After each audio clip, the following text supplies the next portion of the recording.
Crown Prince Tupotoa and the members of the Tongan Royal House currently residing here in Canberra. The Tongan High Commissioner for Australia, Princess Latu Fuipeka Tukuaho. The political leaders of this country of Australia, leaders of our Pacific Islander communities, and welcome to all of you here this Tuesday afternoon, 24th of May, 2022. Good afternoon and welcome to the Lo'au multimedia program known as Storytelling. My name is Luciane Lafitani and I'm here in the studio with Professor Siosiwa Lafitani to bring this program to you. This program brings stories from all over this wonderful world of ours, and we learn a little also along the way. So today we're talking about myths and legends from different parts of Polynesia. A lot of similarities and of course a few differences. Professor Siosiwa Lafitani is here to start off the conversation about Tangaloa or Tangaroa as known in other parts of Polynesia. Tangaroa is known in the northern island of Aotearoa. Takaroa is known in the south island of Aotearoa. Tangaroa is also known in Samoa and Rarotonga. The Marquesa know him as Tanaoa or Takaoa. Tagaro in the Melanesian islands of Vanuatu, and the Solomon Islands know him as Tangagoa. So to start off today, I'm going to ask Siwa to tell us the story of Tangaloa as known in the Tongan myths and legends. Malo. Malo, Luciane, and it's always an honor to participate in this particular program, Storytelling of Myths, talking about our ancestors. They were not only great people of different ways that were regarded as gods, but they were also, Luciane, our ancestors, because through genealogy we originally came or from them, and we can be traced back to Tangaloa, the Tangaloa, genealogically speaking, and also the Maui and Hawaii and so forth. And it's an honor for me with this program of yours to always talk about our ancestors. Tangaloa. The Tangaloa or Tangaloa Eiki was the first Tangaloa in our genealogy and story and our myth. Was said to be the Ulumatu, the head of the whole lineages. And he was originally from Langi. Metaphorically speaking, Langi is from the sky. There are various studies now about where Langi, what Langi means, but I won't go to that. I'll just talk about Tangaloa Eiki, Tangaloa the chief in Tonga, the first Tangaloa, and the Samoan called him Tangaloa Langi. But Tangaloa Eiki was said to be in Langi, and when they divided, in our story, they divided different worlds in the past. There was Langi, the Tangaloa, or Tangaloa Eiki, and there was Mama, or the earth, Maui. Maui Motua was the head of Maui the elder, and then Pulotu, Hawaii or their sister, said to be a goddess. Tangaloa Eiki, all of them, interestingly, Luciane, all of them, they all descended of the parents Limu and Kele. And Limu and Kele They met, and they met at a rock, Toia o Futuna, in our genealogy. And Toia o Futuna and Limu and Kele were the beginning of our genealogy. And Limu and Kele, they produced Taufuri Fonua. Taufuri Fonua married Havea Lolo Fonua, and they gave birth to Havea Hikureo. That's one genealogy from Limu and Kele. Limu and Kele again, they gave birth to Atungaki, and Atungaki married Maimoa Olongona. And then they gave Maimoa Olongona and Atungaki gave birth to Taufuri Fonua. And Taufuri Fonua married Verelahi. And Verelahi gave birth to Tangaloa Eiki. Still coming from Limu and Kele. Again, Limu and Kele gave birth to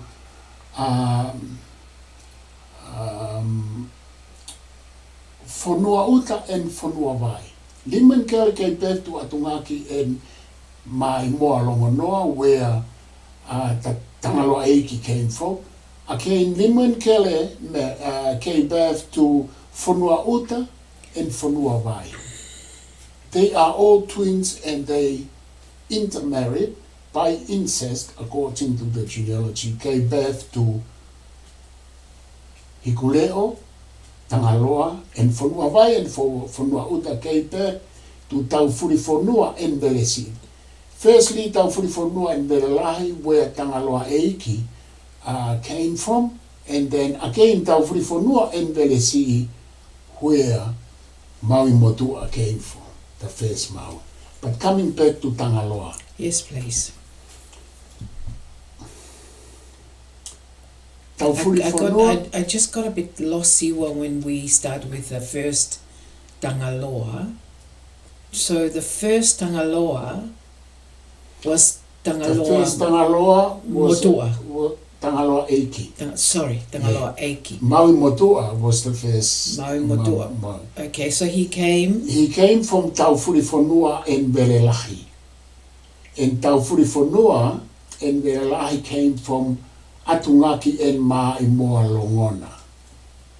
And they were offsprings of Piki and Kere, going back to Piki and Kere.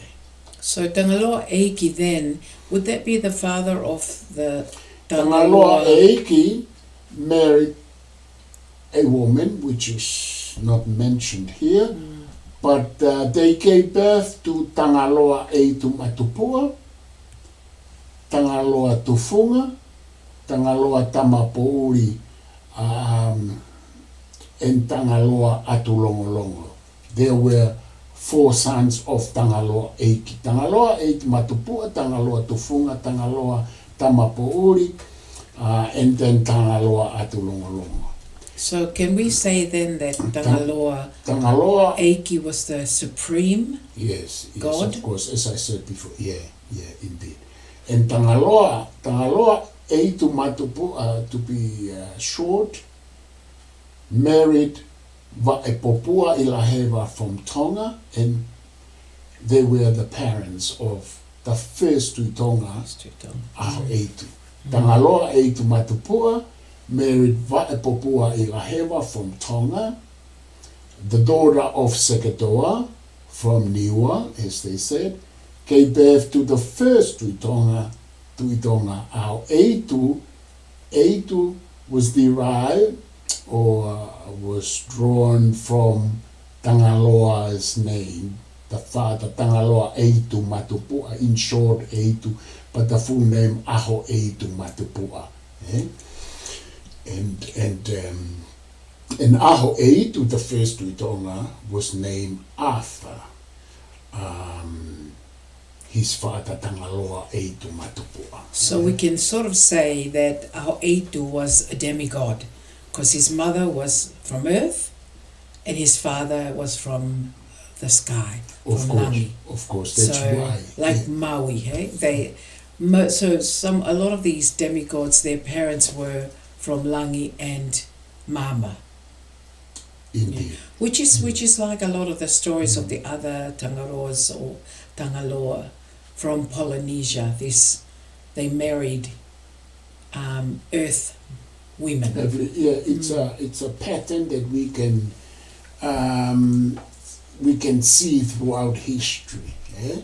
A lot of gods, a lot of religious leaders were products of intermarriage between the gods and earthly women. Eh? And so it's not something unique to our case. It can be seen applicable to others worldwide and also to Polynesia. But this is how our Tui Tonga came into being, Luciane. Eh? So that's our sort of creation story. We are, according to our genealogy, we are ancestors or descendants of Tangaloa, Eitu Matupua, and the Tangaloa.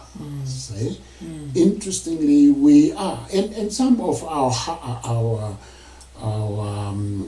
old ha'a, like the ha'a Tui Tonga, the ha'a Talawhare, and the Whare, they talking about their connection and how they came into being through Tangaloa. Very important, Luciana, very important that we are the descendants of Tangaloa, most of us, and not only that, but our three kingly lines and all our kingly lines were derived or were drawn out, came out from the Tangaloa line. Tangaloa, Eiki, and there are more Tangaloa, according to Samoa and other, but here in our case, this is the beginning of our Tangaloa line and our Tui Tonga. We are. And also the story that our Tangaloa came from Samoa. Tangaloa Eitu Matupua, which is, it's a Samoan name in a way. Tangaloa Eitu Matupua. And they say Tangaroa, they don't say Tangaloa. So all our stories intertwine with other stories of Polynesia, of where people came from and where the stories have come from. The Tangaroa story from Maori mythology in Aotearoa says that Tangaroa was a great atua or great god of the sea, the lakes and the rivers. So, and creatures that live within them, especially the fish. So as Tangaroa whakamautai, he exercises control even in the tides. See, that's the Tangaroa, who controls the tides and is god of the sea. The Tangaroa whakamautai. So when you read the stories of the Maori myths and legends, they talk about him, and sometimes he's depicted as a whale. So Tangaroa happened to be, according to their myths and legends, Tangaroa happened to be the son of Ranginui, sky, and Papatuanuku, the earth. So he was a child of the sky and the earth. And he had brothers called Rongo, Tui, Haumia, and Tane. And we've all heard the stories about the god Tane. Tane, yeah. He's actually attacked by one of his other brothers, Tawhiri Matea, the god of the storms. So Tangaroa is having this fight with his brother, Tawhiri Matea, the god of the storms. But he's forced to hide in the sea, because obviously the god of the storms will be a bit stronger than the god of the sea. So Tangaroa is known in Maoridom as the father of many sea creatures. Tangaroa's son Punga and has two children, Ikatere, the ancestor of the fish, and Tutewhewhi, who is the ancestor of the reptiles. So it's really important for us to remember some of the differences of what Tangaroa gods in Atua or Otua in Polynesia, their responsibilities as gods, because gods were responsible for things. They weren't just gods sitting in heaven or langi or whatever, doing whatever. They had jobs. They were very busy there, Tangaloa, as far as the stories in Aotearoa. He was the god of the sea, so he looked after the fish, and also the god of the sea, ancestor of the reptiles. So anyway, that is why, if you notice with the Maori canoes or war canoes,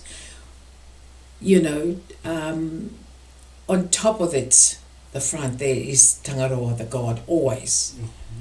When you can see the canoes coming, you can see Tangaroa there already, in the boat, and it can be seen, So the reason being, because he's a god of the sea, as far as people in Aotearoa were concerned. And the other gods like Tane, he was the god of the forest. So he was a god of the land, as opposed to god of the sea. And I think, it's said that it's important to know that the Maori saw, there's if you have the land and the sea, they were in opposition. So of course the god of the sea and god of the land were always in opposition. So when you see the carvings on the Maori war canoe, Tangaroa was the god atua of the sea. So it was important to make offerings and sacrifices for him, gifts, before people set out on their canoes to go on trips or to go fishing. There's always lots of stories talked about how Tangaroa and Tane Mahuta, who is the father of birds and trees and humans, they were always in opposition. And because the Maori thought of the ocean and the land as opposed realms, in opposition. So all the stories about them were, they never got on. They were always in opposition with each other. Confrontation. Yeah, and confronted each other. And yes. So, it was seen that Tane Mahuta was the enemy of Tangaroa. And which is, there are reasons why why the people of, before told stories about why they were in oppositions, because one was from the sea and one was for the land. From the land, yeah. So it was always, but Tangaroa was a main god because Polynesians were always at sea, fishing or travelling, which meant that the Maori don't talk about Tangaroa as the supreme god like we do. We talk about Tangaroa as the supreme god, but he is a god, but not not the supreme god. So he and Tane and the other gods they had jobs, they had things that they had to do, but he wasn't the supreme god. The Kaitahu version of the origin of Takaroa, which is the South Island, maintains that Takaroa, as he's known, not Tangaroa, Takaroa, he was the son of Te Moretu, and Papatuanuku was his wife. See, in the other legend of North Island, Papatuanuku was his mother. In the legend of the South Island of Aotearoa, Papatuanuku is his wife. Why? But like any wonderful story of mythology and legends, there's a story about that apparently Papatuanuku wasn't faithful to Takaroa. She actually ended up having a relationship with another god named Rakinui, and Takaroa, who was very angry with him, speared Rakinui. And of course, because he speared Rakinui, Papatuanuku became very sad by that, felt sorry for Rakinui, left Tangaroa and went off and married or stayed with Rakinui. So like any of the stories of our myths and legends, like the Greek myths and the stories, there's always a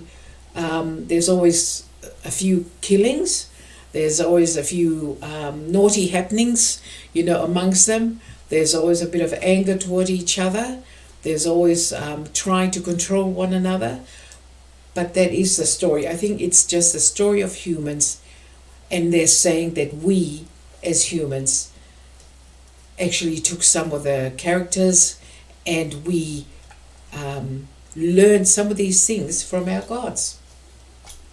Which, even though in our Christian God, our God is perfect, therefore we need to try and be perfect and not to tell lies and not to sin and all that.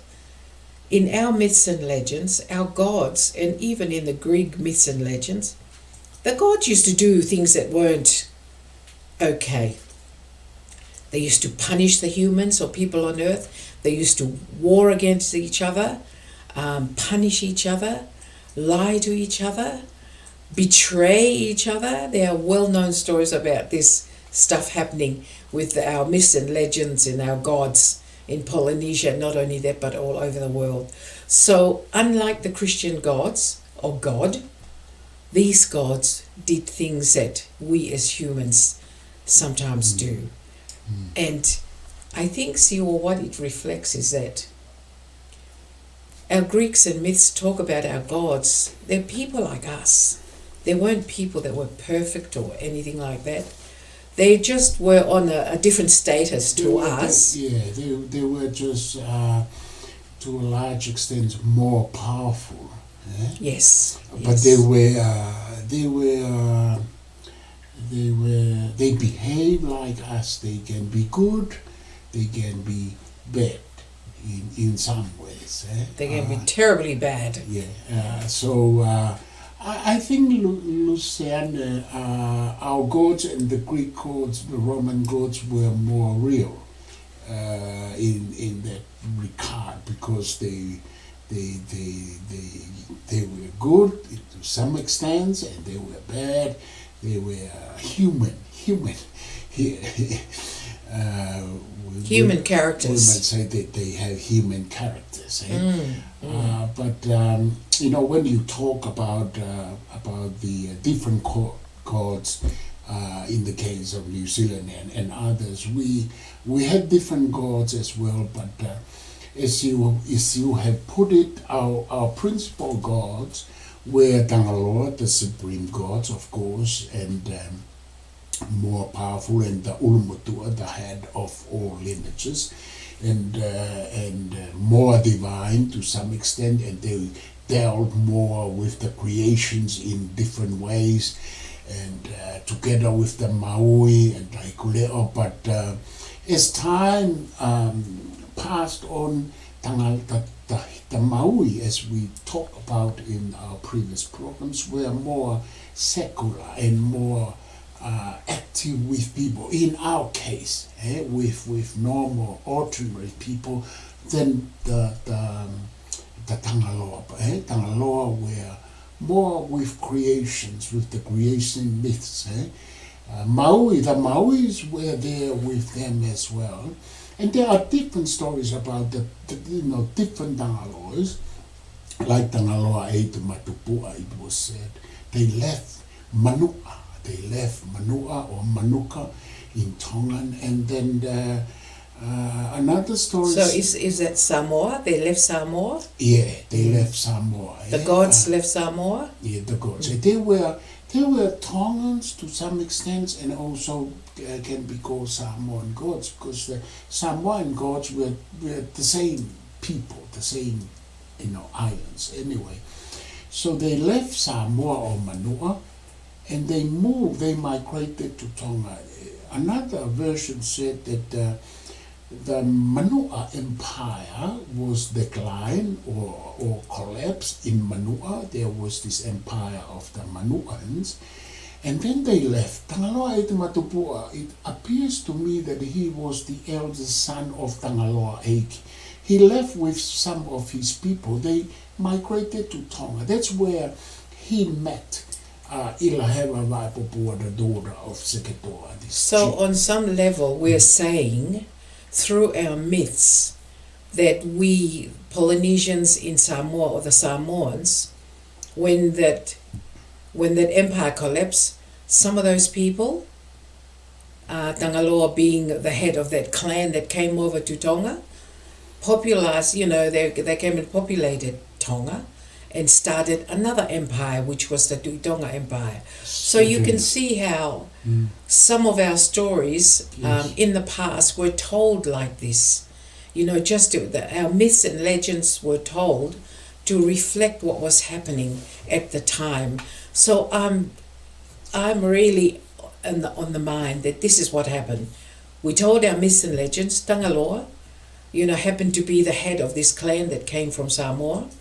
When you look at the names, Etumatupua, that's very Samoan. Aho Eitu. Yeah, Etumatupua means the sacred line. Yes, yes. So that's when we say Aho Eitu, Yes. Aho is day in Tongan, and Aho Eitu is simply means sacred day. Yes. Yeah, the name of, and we had Aho Eitu, the first Tonga. Our king now, his name, his birth name is Aho Eitu also. And his son, the crown prince, interesting. And his son, the crown prince now is Aho Eitu. But going back to Aho Eitu, our first. And going back to, as I said before, we came from Samoa, you know. Our legends say that he came from Samoa to Tonga. He left Manua, some of the stories say, because the stories differ from time to time.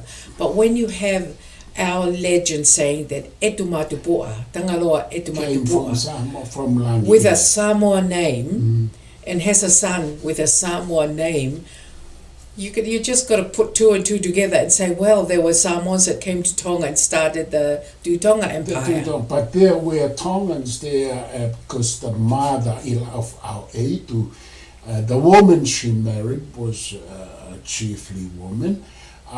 There were Tongans in Tonga, so when they moved there... So the sacred lineage, obviously came from Samoa, married Tongan Ilaheva from Niua. Every woman, from Niua, you know. So that means that was another coupling of, say, Langi and Mama, you know. So all those stories, as I was saying before, some of the stories about Tangaroa in Aotearoa talk about parents being, you know, from the sky and from the earth. So all these stories have the same sort of, you know, they have the same sort of line to them, that they're from Langi and from Mama. Yeah, from Langi, the combination of Langi, the merge of Langi, the sky and the earth, which, what's her name? Ilahewa Waipupua represent the earth. Or in another way we can look at it as Langi being, you know, like Samoa. They came from Langi, they came from Samoa to Tonga. So they're just, in a way, they refer to Samoa as Langi, as, you know, that place, the other place is Langi. Came to Tonga, he got married to a Tongan woman from Mama. Niua. We were the world of Mama, of earth, from Niua. And then the product of that in the marriage, we have our Eitu. And there are variation of Aho, Aho Eitu, Aho Me'e, Aho Afi, from that marriage. But we, on one hand, we are descendants of the gods from Langi, which we always talk about the gods when we refer to the Tangaloa Etumatupua. That's our Langi part. I was having this program with Lehapoto, the Wharewa of Kalaniwaru, Noble Kalaniwaru. He was just talking in his language. He talks about, when he talks about Tangaloa and our Eitu, he was talking about Langi, where they originally came from, and you connected to that line as well. So you are from Langi too, in that respect. Be careful what you say. So we have I am an F person. I'm not a Langi person in this respect, but I think, Luciane, we are from Manua in. I mean, the Tongans, they don't like that. I'm talking not the Tongan people, but the Tongan empire. The Tongan dynasty originally was begun from these people. From these people, by Tangaloa i Matupua, married, and I think that is the Tuitonga lineage started from. No question about that. Eh? The Tuitonga lineage started from Samoa. The Tuitonga, to be more specific, the Tuitonga lineage and the Tuitonga empire originally from Samoa. Originally started from Samoa. The Tuikanokupolu, interestingly, the Tuikanokupolu dynasty as well, originally from Samoa. Tuitonga from Manua, Tuikanokupolu from Upolu. Eh? And we don't have to hide that. It's not an embarrassment. Samoa was part of Tonga. Tonga was part of Samoa. When the Manua Empire fell, the Tuitonga Empire emerged. Out from that intermarriage, they brought their skills, their knowledge of how to run an empire. We added in our flavors into it, and that's how we had the Tuitonga. But they were the hierarchy. They were the Eiki, came from Samoa to Tonga. Yeah, that's why. And they started to do the stratified, the way the kingly system. We added in our flavor more hierarchical than the Samoan, than the Manua system. Professor Inoka believed when Tangaloa i Matupua moved to Tonga, they brought the peak of the pyramid. And when they left Samoa to come to Tonga, they brought everything on the top of the Manua Empire. So what left in Samoa was just a Matai system, was a flat, chiefly kind of system, not hierarchy as in that. They brought the top of the hierarchy, the peak of the hierarchy. More democratic. They brought, that's why Professor Agustina Mahena, Dr. Sausilaiu, they talk about Samoa more, the system, the Ainga more democratic, because Tangaloa i Matupua brought the top of the pyramid and we build upon it. That's why we are more hierarchical than Samoa. So if they brought the pyramid, the top of the pyramid, they brought the hierarchy with them. And then they stratified us into all these stratas in Tonga. We added in our flavors as time went past. Because when we moved from first to Tonga, second, and we developed our own ha, we departed from the source of the Manua culture. We added in, and then at the end, ours was totally different. And then the Upolu people came with the Safa'ata people with Ama and them. And we had another intermarriage. They brought in more Samoan political taste, and then we flavored them and mixed them, and that's how we got the Upolu. We have to accept the fact that both our main kingly system, the Tuitonga and the Tuikanokupolu, were both originally Samoan in origin. So in a way, we can think about it as that we were one. Polynesia in a way, that we were one. We were a group of islands, but we were a people. We were one people. We and the Samoans were the same. And if we remember that, then we don't need to think about them being like this or them to feel that we are like this. If we remember that, because I know we've had so many problems in the past between the two countries, between the two nations. And I think it's a little bit like, I look at it sometimes, and it's a little bit like New Zealand or Aotearoa and Australia. Especially with the football, They're so close, they're like two brothers who like to fight. Two siblings, rivalry. When the All Blacks and the Australian team, isn't it terrible? as soon as they get together, two countries, it's like they've gone to war. Yeah, when we go back, we were one, two of the same people. Yeah? Because when we go to the Lapita story and others, we were one. We were one, Samoans, Tongans, and the version from our side also, we believe that they came out from us, the Samoans, and also What do you mean they came out from us? They originally they were descendants of Tongans, and then they went there. How can they be sure when they came from Samoa?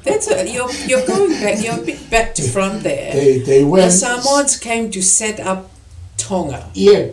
So how can those Samoans were originally Tongans, but we went from. Oh my goodness! We went there, and then they stayed there. They lived there. They were Polynesians. We came back, and then they came back again. So there was this open. So if we don't, so for us not to have this argument about who came, it's like the argument about the chicken and the egg. Who came first? No, what I'm trying. So you are falling into that basket of arguing about. It's not something that's not even interesting. It's a fact, Lucy.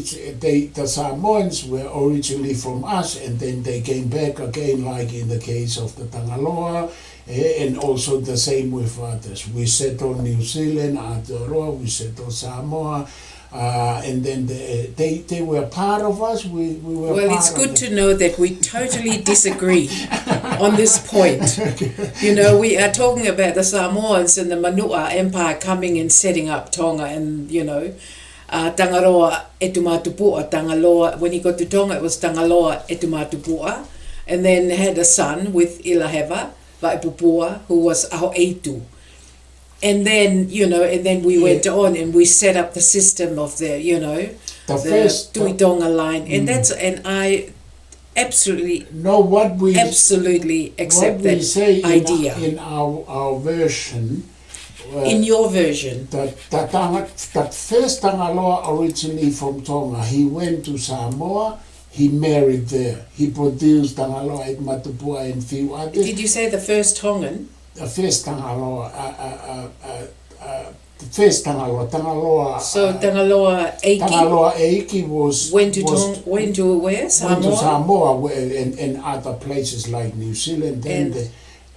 Because the Tangaloa and the Maui, they were regional gods or lineages. They went from Tonga to other places. And then they produced children there and descendants. They came back. So there was this open, because they saw themselves as equals, as the same people. We went there, we went to Hawaii, settled there, and then we came back, some of us, and that's how the migration stories went. So Tangaroa is the migration story. It's about the Tangaloa. Yeah. And you see, Lucy, what I'm trying to say, there are gods that they are just gods of those of those islands. They are particular to those islands. There are gods in Fijian, which are particular to Fiji. In Aotearoa, you talked about. In Hawaii, the same. And there are also regional gods, like the Tangaloas and the Maui. They were explorers. They were busy. They travel. They were the busy gods. They travel, they settle. Hardworking and busy. Yeah. Hardworking gods and busy because they traveled around. And because they're known throughout Polynesia. In Rarotonga, Tangaroa is the god of the sea and fertility, as in Aotearoa, So he is most important of all the departmental gods. So there's carved figures made from wood all over Rarotonga. In Mangaia, Tangaroa is a child of Matea, the daylight, and Papa, and the younger twin brother Rongo. So Tangaroa and Rongo share everything. But Tangaroa's share, as is known in Mangaia, was all the red vegetables and all the red fish. So if you think about, you know how in Tonga we talk about the number 8 as being really important. Yeah, and perfect number. yes, Yeah, and yeah. so it's certain Wow. foods are only for the hierarchy or for the royal family. So of course in the story of Mangaia, the Tangaroa share was everything that was red fish, red taro, and also Kula. Iyo kula. And also the Tangaroa there in Mangaia had red hair siwa. Yeah. So when the Europeans first arrived in Mangaia, in Rarotonga, they thought that they were the children of Tangaroa because they were blonde and red-headed. Redhead. Yeah. So it in a way, when you look at these, some of these myths and legends were told to reflect what was happening on the day, and also to explain what was happening on the day, was to tell it in myths and legends, and then to pass it down generation to generation to generation. In Manihiki, Tangaroa is the origin of fire. He's supposed to be the god that had the fire. He held the fire. Whereas So it's different from us. Yeah. different in And Tonga Maui, because yeah. Maui Motua had the Yeah, fire it's a in different the underworld. variation, yeah. So in Manihiki, Tangaroa is the origin of fire. Actually, in New Zealand, it's not the same. In Aotearoa, it's not the same. But Tangaroa was the origin of the fire, and apparently Maui went to get the fire, or went to obtain fire from Tangaroa, and he was supposed to go a certain way. There was a way that Maui was told to go. He was supposed to travel this way, but instead of that, he went a different way, which really angered Tangaroa. Are you talking about the story of, not our story? Okay. So this is the story in Manihiki. In Manihiki. Oh, sorry. Yes. Continue, please. Yeah. Anyway, Maui goes to get the fire from Tangaroa, and he goes the wrong way. He takes the wrong road. Made Tangaroa very angry, so Tangaroa tried to kill him by kicking him to death. Anyway, Maui manages to stop him from doing that, and insisted Tangaroa give him the fire. But obviously Tangaroa was so angry he didn't want to give him the fire. So then Maui kills Tangaroa. Really made his parents angry. Yeah, that's... And they were so angry with him, and then Maui then decided that he would just use this lau incantations and brought Tangaroa back to life. So these are just the different versions of what Tangaroa's job or what his responsibility was. A very similar story to Maui going to get the fire, but instead of our story, he goes to Maui Motua in the underworld. In this story from Manihiki, Maui goes to Tangaroa. But to you get know, the fire. there's a similar pattern there, Luciane, in the sense that both there was a confrontation and there was a fight. There was a fight between Tangaloa and Maui and Maui Motua when Tangaloa, when Maui Kisikisi tried to get back the fire. And here again, different details but the same form. There was a fight, confrontation between Tangaloa and Maui, in their version.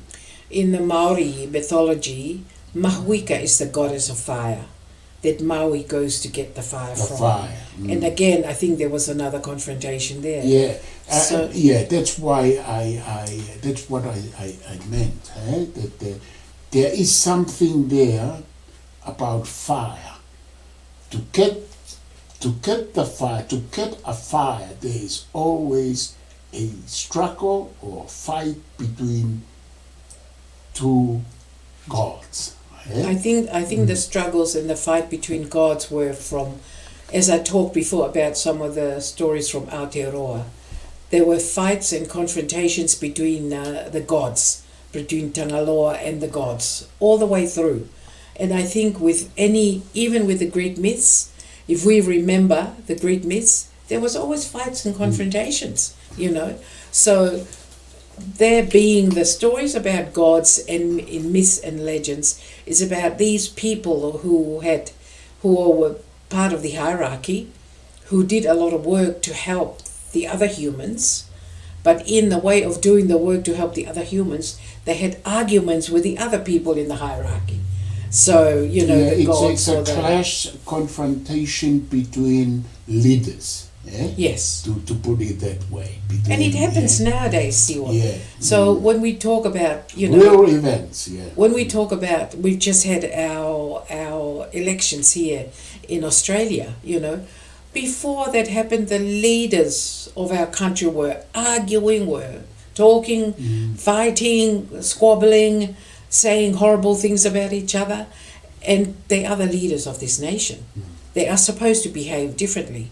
But when you look at our myths and legends, exactly the same thing. The leaders or the gods were always arguing with each other, over the people that they're supposed to be looking after, over the fish, over the lizards, over the trees, over whatever, over the fire, And in our case, some versions say that the Tangaloa, sometimes they were so harsh and cruel. And then the Maui always stood beside in defending people, and there, the Maui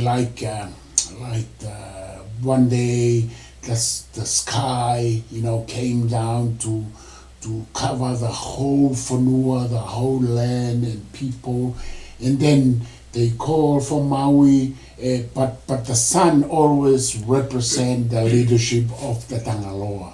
Exactly. And the Mama, the earth, always represents the leadership of the Maui. Yeah? Exactly. And so these stories that we've been talking about, when you think about the Tangaloa story, Etumatupua in Tonga, and they had a son, Aho and he had brothers.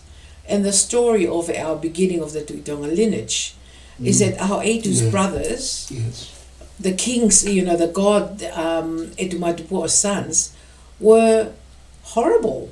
They didn't like their brother Aho so they killed him. Younger brother, yeah. Yes. So our story goes to say that they were Tangaloa Etumatupu made his sons come back, and there's a story about how they brought Aho back to life, just like what Maui there is in that story there. Yeah, it's a message, it's a lesson for us that the foundation of most civilization, of most societies, were built through fight, through confrontation, through struggle. Battles. Yeah, a sacrifice. There is always a sacrifice for a civilization to come into being.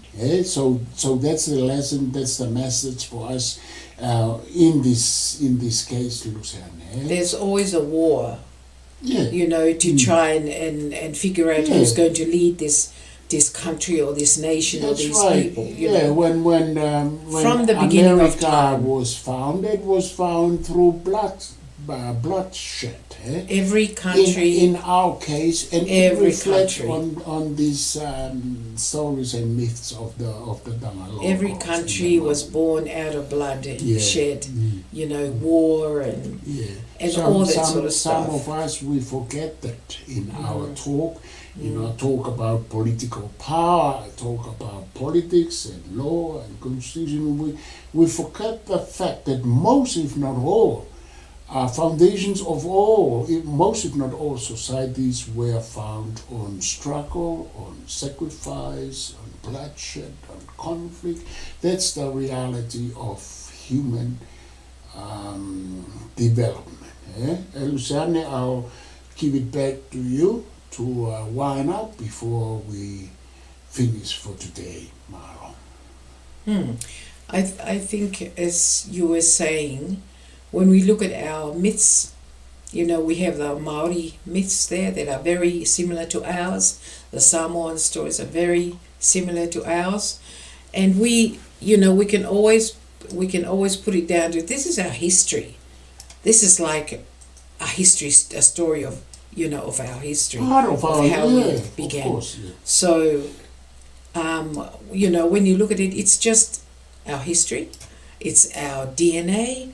It's no, it's all the stories of who came first, and you know, and it's not important who came first and who did what first. What's important is the core of that story, that we went there. How we went there is, but we went there. We got from Samoa to Tonga. We went from Tonga to Samoa. We went to there and there. You know, we came from Hawaii to Aotearoa and set up, and it. You know, and I think that's what's important. Our story of migration and the stories of our gods, that we, you know, we just keep them. They are stories to keep, like history. Yeah. You know, someone was saying, how do we know that that's true? How do we know that these stories are There's true? a lot of evidence of their truth. That I don't think that's the question. I don't think that's the question, because then someone else would say, you know, someone who doesn't believe in our Christian will say, how do you know that that's true? You weren't there. As our myths and legends, you weren't there. Evidence of their truth. You know, Yeah. and as you say, there whatever the evidence is, but there's always evidence to a story, and people say this is why it's true, because I say that this is what happened. There's a story, Siwa, from the Solomon Islands. From the Ren and Bellona Islands in the Solomon Islands, they talk about Tangaloa, and that, you know, is like the Tangaloa story or Tangaroa story. He is the sea god in the Ren and Bellona Islands in Solomon, and this god Tangaloa, he stayed along the cliff, the coastal cliffs, and known as the Toho. And he apparently, Tangaloa, used to fly at night like a flame in the sky. And he was believed to take the spirits of the dead.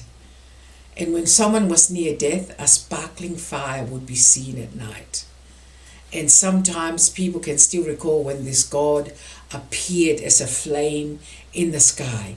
But funnily enough, apparently, the stories, when starting of the 70s, this story of Tangaloa started to disappear.